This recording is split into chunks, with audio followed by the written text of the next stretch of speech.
सपा के बरेली 25 लोकसभा प्रत्याशी प्रवीण सिंह एरन ने आज नामांकन करवाया। उन्होंने मीडिया से मुखातिब होकर कहा कि पिछली बार बीजेपी ने पुलवामा को लेकर इलेक्शन लड़ा और जीतने के बाद बेरोजगारी कहां तक पहुंचा दी, ये सभी जानते हैं। साथ ही उन्होंने कहा कि जब मनमोहन की यूपीए की सरकार थी, उसके बाद से अब तक पूरा देश अरबों रुपए के अतिरिक्त कर्ज में डूब गया है। इसके अलावा हमारी जीडीपी की सकल आय का एक बड़ा हिस्सा कर्ज के ब्याज में जा रहा है। देश के आधे से ज्यादा आमदनी कर्ज में जा रही है, मूलधन वापस नहीं हो रहा। प्रवीण सिंह एरन ने बताया कि प्रधानमंत्री मोदी ने पहले बताया कि वो पढ़े लिखे नहीं हैं, अब उनके पास डिग्री आ गई है। इसके अलावा ये कहा कि हम नहीं कहेंगे कि बीजेपी मुकाबले में नहीं, हमारा मुकाबला केवल बीजेपी से ही है और कोई मुकाबले में नहीं है। उन्होंने कहा कि उन्हें जानकारी मिली कि बरेली से बीजेपी प्रत्याशी के नामांकन में कुछ गड़बड़ी है। उन्होंने कहा कि उनके ऊपर जो आपराधिक मामले लंबित है, शायद उनको छुपाया गया। वो प्रशासन से मांग करेंगे कि पूरी तरीके से उनके नामांकन को चेक किया जाए। सपा प्रत्याशी ने कहा कि वो जाति के हिसाब से राजनीति नहीं करते, वो सभी धर्म को साथ लेकर चलते हैं, सभी जातियों को साथ लेकर चलते हैं और आज भी उनके नामांकन में सभी जाति के लोग, कुर्मी समाज के लोग शामिल हुए। अगर हमें कुर्मी समाज का समर्थन नहीं मिलता तो हम इससे पहले 2009 में जीतते ही नहीं। ये सब भ्रम फैलाया गया। उन्होंने कहा कि हम भाजपा के मोदी फैक्टर के खिलाफ तैयारी कर रहे हैं और हम उससे मुकाबला करने को तैयार हैं। हम सैंडविच हैं। एरन साहब, क्या तैयारियां हैं? नामांकन कराने आए हैं, कैसा चुनाव चल रहा है? देखिए, तैयारी तो जब हम पिछली बार चुनाव हारे थे तो उसके अगले दिन से शुरू हो गई थी और उसी हिसाब से तैयारी तभी से चल रही है। और समाज सेवा में, राजनीति में और ख़ास तौर से चुनावी राजनीति में तो निरंतरता रहती है, तो इसलिए तैयारी चल रही थी। लेकिन अब चुनाव जब नज़दीक आए तो और पिछले 4-5 महीनों से तैयारी तेज़ हो गई और हमारी बूथ लेवल की कमेटी जो हैं हर जगह बनी हुई हैं। जो एक प्रचार होता है कि विपक्ष के लोगों की बूथ कमेटी नहीं होती, तो चाहे एक कोई बड़ी लहर हो, जैसे पिछली बार पुलवामा के आधार पर एक लहर सी बन गई थी मोदी जी के पक्ष में और उसका जो नतीजा भुगता वो सारे देश ने भुगता। बेरोज़गारी के रूप में नौजवानों ने भुगता, किसानों ने अपनी बर्बादी के रूप में भुगता, महिलाओं ने असुरक्षा के रूप में भुगता। ये सब हम सब जानते हैं। पूरा देश जो है अरबों रुपए के एडिशनल अतिरिक्त कर्ज में डूब गया।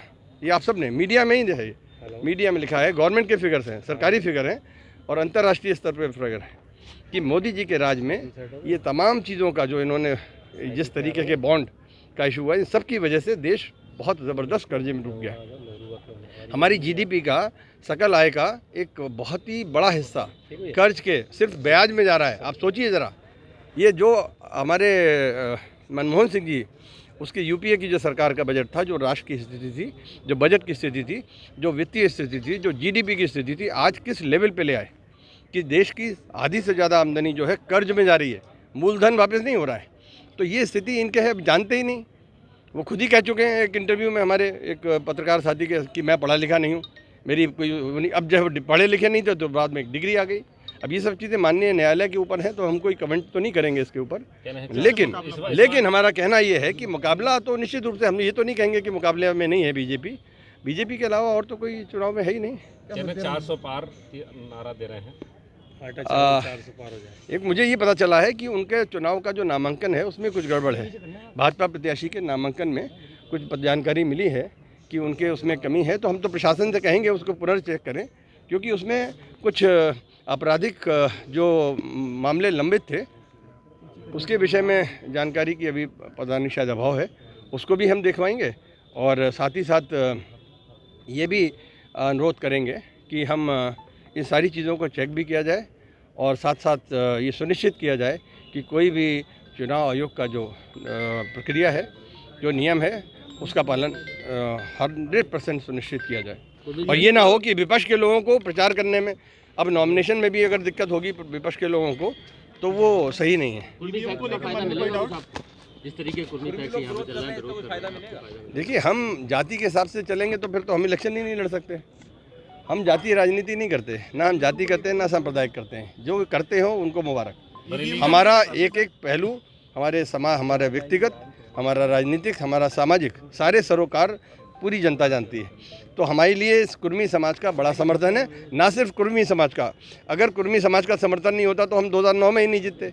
और इस बार आप देखिएगा, इस बार हमारे नामांकन से लेके आप सारी भीड़ में देखिए ना कितने कुर्मी समाज के लोग हैं। तो ये भ्रम फैलाया गया है, ये राजनीतिक चाल है कि साहब कुर्मी वहाँ है, यादव वहाँ है, कोई बोलाना यहाँ है, सब समाज हमारे साथ आपके है। सामने होते, ये कैंडिडेट सामने हैं, दोनों में हम संतोष जी के नाम से ही तैयारी कर रहे थे और आज भी हम संतोष जी हैं। हम भाजपा के मोदी फैक्टर के खिलाफ तैयारी कर रहे हैं और उससे भी हम मुकाबला करने को तैयार हैं, हमें इसमें कोई दिक्कत नहीं।